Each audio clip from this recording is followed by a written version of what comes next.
Well, we're through, but at what cost?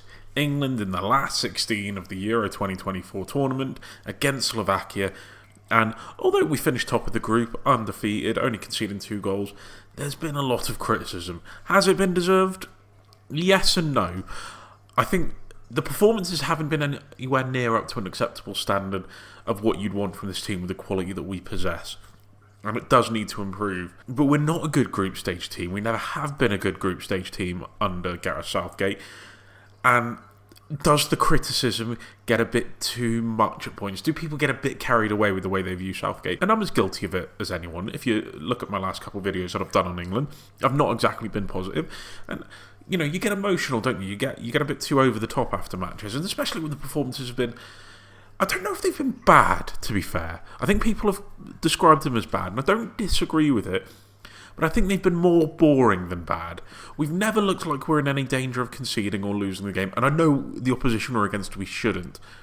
But we've seen at the tournament with Austria what they did against Netherlands and Poland what they did against France. Teams that you don't look at on paper as being up to the level of their opponents that are far more superior can hurt teams. Portugal and Georgia are the prime example. And we've not allowed ourselves to look that much under pressure. I know there was the period against Denmark where it was terrible, but again, their goal was for a 30-yard rocket, and I do think that needs to remain within the context of when we talk about this England team. Is it exciting? Does it get you off the edge of your seat? No. But does it maybe stand you in the long stead to have that solid foundation to build on for the rest of the team when going forward into the knockout stages, when it will be close, when it will be more of a tactical affair against teams who are trying to play a sort of mental footballing game of chess? It is, and I'm not going to criticise Southgate for that. I wish we'd open up and we'd play a more exciting brand, but we don't. We haven't done, and it just feels like we never will do under this manager. So we've just got to deal with it as best we can. And what I'm going to do today is discuss what I would do for an England team in this current group of players, what my tactics would be, and how I'd look to play. And this isn't me saying that I think I know better than Gareth Southgate, because I don't. I don't know better than Gareth Southgate. He gets employed to be an England manager. I do not. And if anything, me putting this together will show that maybe as fans we just don't actually know what we're talking about half the time. But with my understanding of football, with what I've learned from watching these players over a period of years, depending on the player, this is what I think would give us our best shot, while trying to increase the style, because I would like to see us open up and play a bit better. And I think we have got players that are capable of playing better. And sometimes being excited about your team is important and it is worth it. So I'm going to keep that in mind when selecting this 11. Firstly, in goal, Jordan Pickford. No brainer, I don't really need to discuss it. I wish he'd stop booting the ball up the pitch like a blooming madman every single time. And if Jordan Pickford wasn't an England goalkeeper, I feel like he'd be on the dole because he just moans about having to do his own job so much. But just more composure with his kicking, just more composure in his general play really. Just settle us down, get us ticking over, and just not hoofing every ball out for a throw in midway through the opposition's half. And our starting centre-back pairing so far has been John Stones and Marc Guéhi. I'm going to do something a little bit more rogue with this. Now, they're both playing, that isn't the rogueness. And for reasons I'll explain in a minute, I'm going to put John Stones left centre-back, and I'm going to put Marc Guéhi right centre-back. Again, this feeds into the fact that Gareth Southgate is manager and I am not. Now, here's my logic for this. Look, does Marc Guéhi play left centre-back for England? Yes. Does he play left centre-back for Crystal Palace? Yes. Have I ever seen him play right centre-back? No, I don't think I have. But he's right-footed, and generally when a player plays on a specific side of the centre-back pairing, it's due to their on-the-ball ability. Now, Guéhi isn't going to be as instrumental on the ball as he would be for Palace, or maybe he would be under Gareth Southgate's tactic.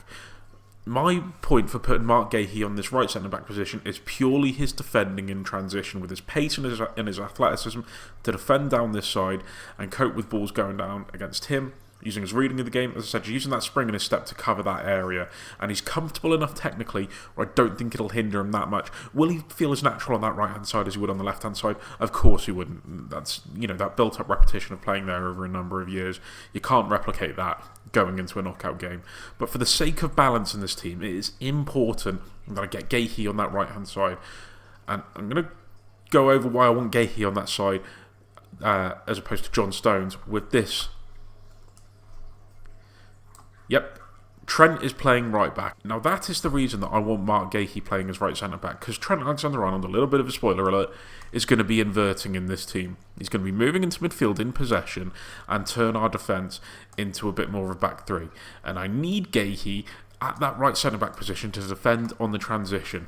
John Stones doesn't have the athleticism to do it. He's not as good defending one-on-one and in the wide areas as much as Gahey is. I need Gahey to fill that void and defend down that channel.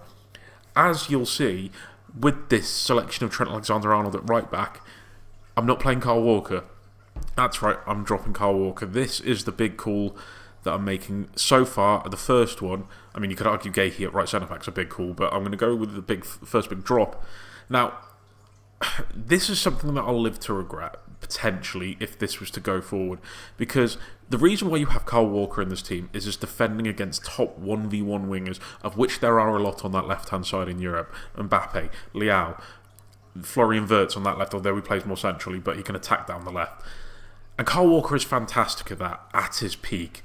The only issue is he has declined in that defending from a high line and just one-on-one defending in general over the last year for City, which isn't necessarily a bad thing as such. He's 33, I think he could even be 34. There was going to be a decline in his play. He's losing that spring to get back and accelerate up to the highest level that he had in his prime. And naturally, you just decline as you get older, we all know that. And we've seen a lot of poor performances, poor defensive performances from Kyle Walker over the last year. And he's not looked great for England from a defensive point of view either so far this tournament. And he's been used as that overlapping threat for Bukayo Saka on that right-hand side to allow him to move inside.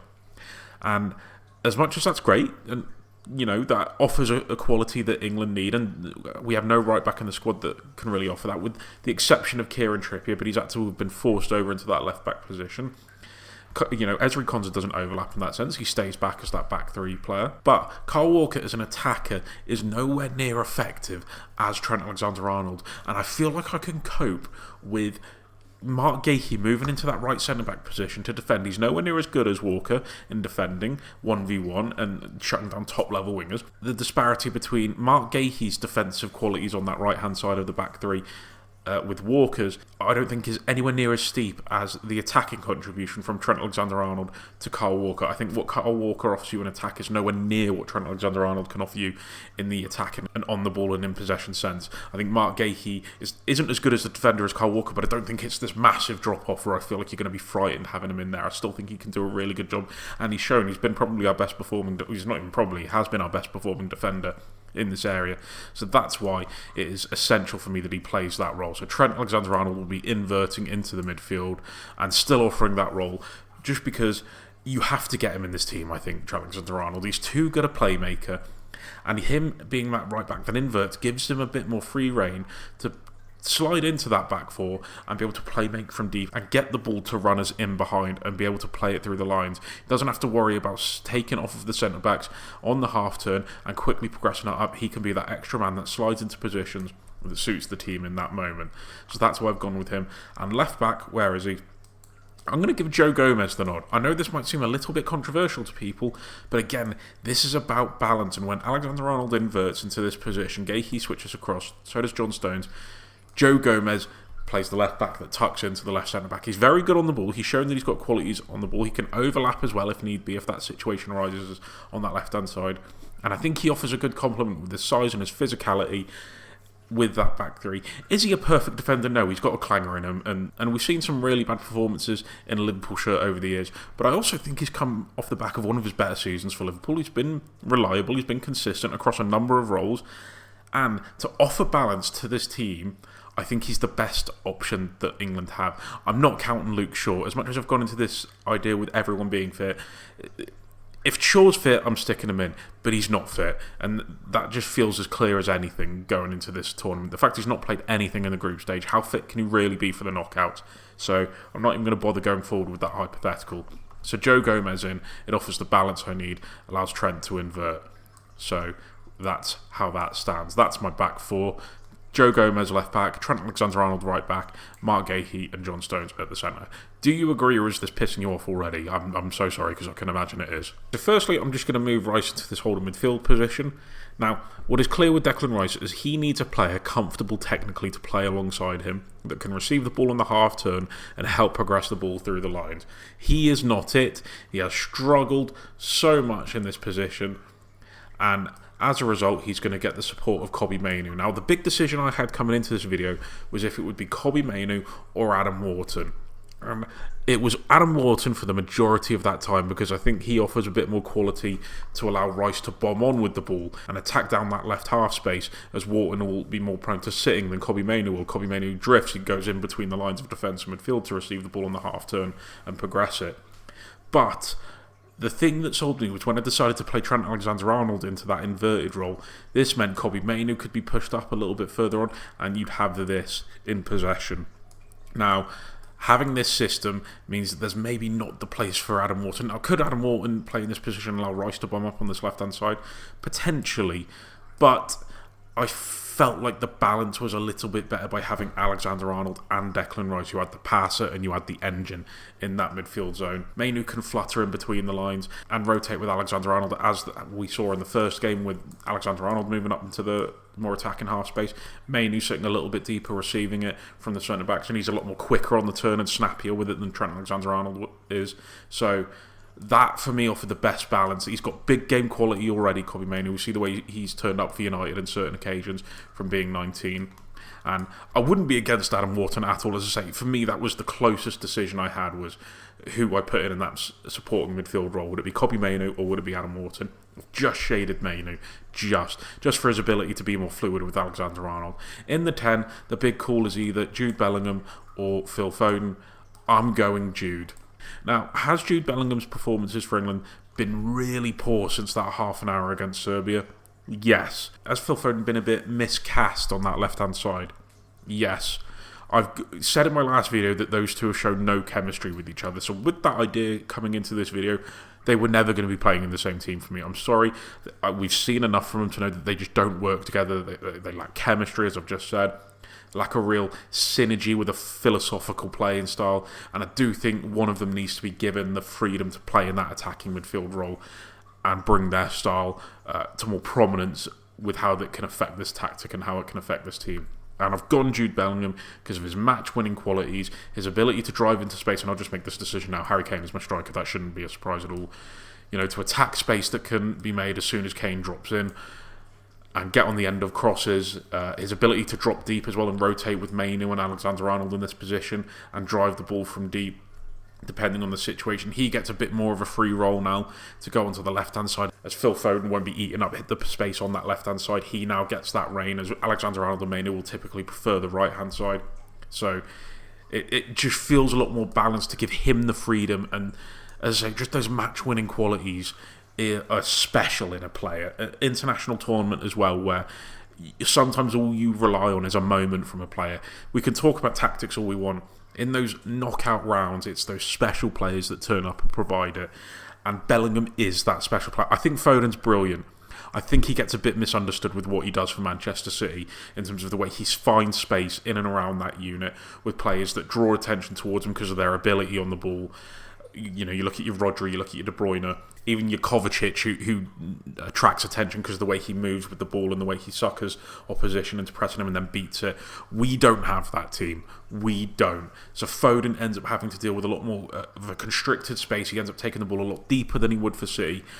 And there's just not as much space for him to enact his best quality. And that's moving into it off the back of players into the edge of the box to create or get goal-scoring opportunities off himself. So as a result, Bellingham in, just because of his suitability with the players around him and his ability to win it on his own. Now, right wing, I feel like the debate is Bukayo Saka and Cole Palmer. With this team, it is important that my wide players supply width. As I was speaking about before, if I just sort this one out a little bit, with Bellingham playing in the left 10, Mainoo pushing up and Alexander-Arnold inverting, the back three shifting across as such, the two wingers need to have width. So, Saka goes in over Palmer. If I can select a first sub, Palmer as my first sub. He should be getting more minutes than he's had already. And it would definitely have a part to play in the later stages with his ability from the bench. But Saka to stay wide, hold that width, stretch the opposition's back line, and receive the ball from these 4 central players, or attract a marker over him so that Kobbie Mainoo can attack that half space, as we saw him do in the second half against Slovenia. Jude Bellingham to attack that space, Harry Kane to occupy centre-backs and create space for others as well in that area.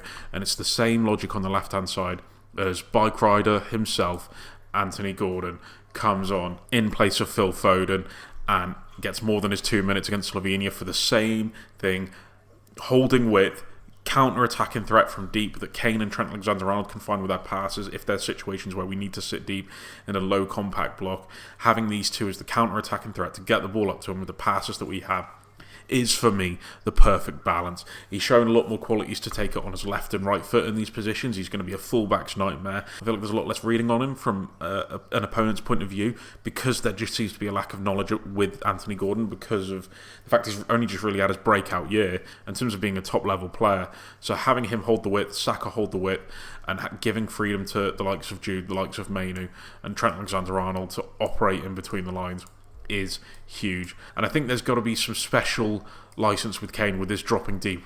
Now we've got more reason for him to drop deep with the runs of Saka and Gordon. It's not as big of an issue, but Bellingham needs to work more in tandem with Kane. He can't show the poor levels of body language that he has, and it can't be as all over the place with the way he looks to receive the ball. I think he should be filling in more on that left-hand side with these players operating on the right and attacking the space in behind if Kane does drop, to look for the balls into the box from Saka and Gordon in those fast transitional attacks. I think this team has got the ability to play more than one way, with the fluidity in the midfield to try and unlock opposition defences that we saw in the first 30 minutes against Serbia. With that midfield, the strong possession base of those 3 at the back, all decent passes in their own right, can all comfortably hold on to possession, and the ability to work on the transition and work with a fast-paced, more direct nature in Saka and Gordon. That is how I'd play. I'd love to know what you guys think. Tell me how you'd play. I'd love to see your lineups and how you think this team would work best. And yeah, let's get a bit of discussion going. But this is what I would personally do if I was England manager. Would this work? Would this win the Euros? I don't know, but I just want to give my opinion on what I'd do. Does it make me right? Hell no, I don't get paid to be right. I don't even really get paid. I haven't received a payment from YouTube yet. But this is just kind of what I think would work. I think it would be entertaining. I think we'd be able to take teams on punch for punch. And I think the idea of offering more than one way of playing and offering more than one way of attacking with the certain range of qualities we have in our team could hurt top-level oppositions. And let it come home. Let's just go into it with a bit of positivity. Yeah, let's just be a bit happier. We're so miserable as English people. We're so negative on everything. Let's just be a bit optimistic. Is the football going to be entertaining? No.